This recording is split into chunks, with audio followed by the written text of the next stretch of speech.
At the time, AC/DC's Bon Scott was mistaken for an old drunken fool. Journalist Steve Rosen talks about his encounter with the late great singer on Rock History Music. I knew you were going with Bon Scott when you're talking to Angus, and this guy comes in and he's like, rah, rah, how's it going? Well, first of all, you're not a big fan of AC/DC, and the manager says, hey, you want to talk to Angus? So yeah, so I'm wandering around. Um, I could hear you where the stage was in the compound. It was fairly far away, but you could hear the bands on stage. And in fact, if I listened really closely to um, that interview with Angus, by that time Van Halen were on. You can hear the strains of Van Halen in the background. But I could hear Angus when I was walking around. I could hear Angus. I could hear AC/DC on stage, and then I'm thinking, "Oh, cool, man! I really wanted to see Van Halen. I wanted to see those guys. I thought it'd be amazing, a big stage, you know." So I'm kind of walking around, yeah, and the publicist comes up to me, and I know who it was. I can't remember who it was, but I knew the publicist, and they knew me. And they said, hey, we got Angus, would you like to do an interview, And so it's like I kind of hem and haw, and it's like I really didn't want to. It really meant nothing to me. I, like I said, I wasn't a fan. I didn't really know a whole lot about AC/DC. This is 78, and I think they'd only released the first record. I think this is probably their first tour. I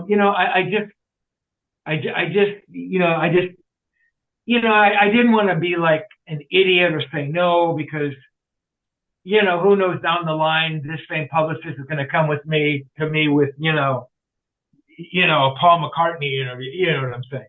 So I said, yeah.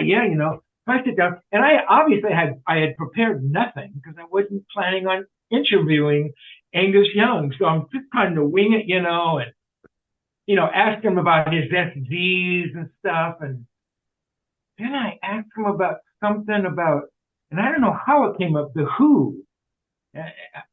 Or maybe he brought up, I brought the Who, and he said something about them not being a punk band or them being a punk band. Anyway, it was actually pretty funny, We talked, it was only like a 15 or 20-minute interview.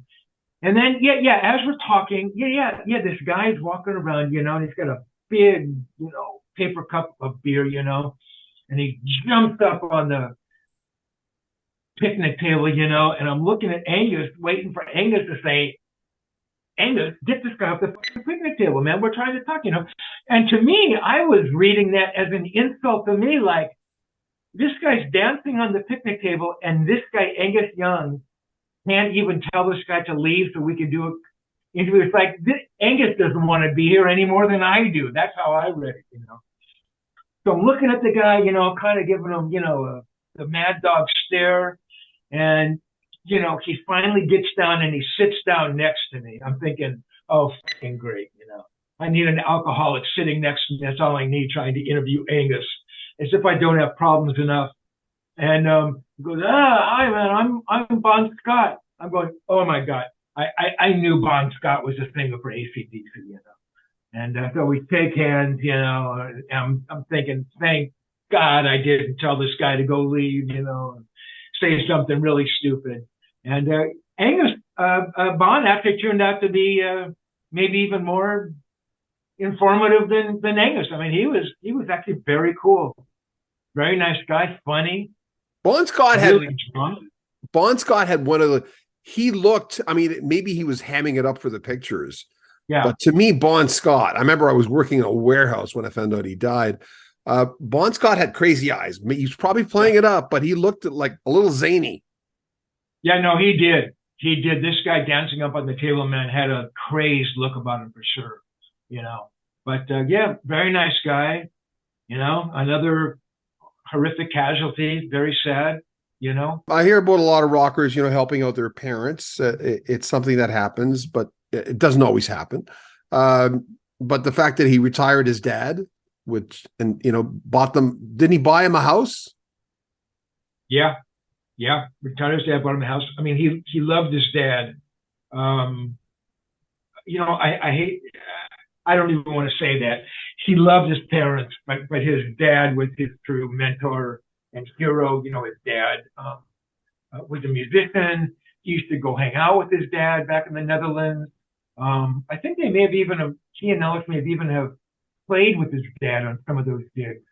I think Edward might have played piano, or Alex played piano, and maybe Ed was playing drums. I forget the story, but yeah, bought his parents a house, which is a pretty amazing thing to do.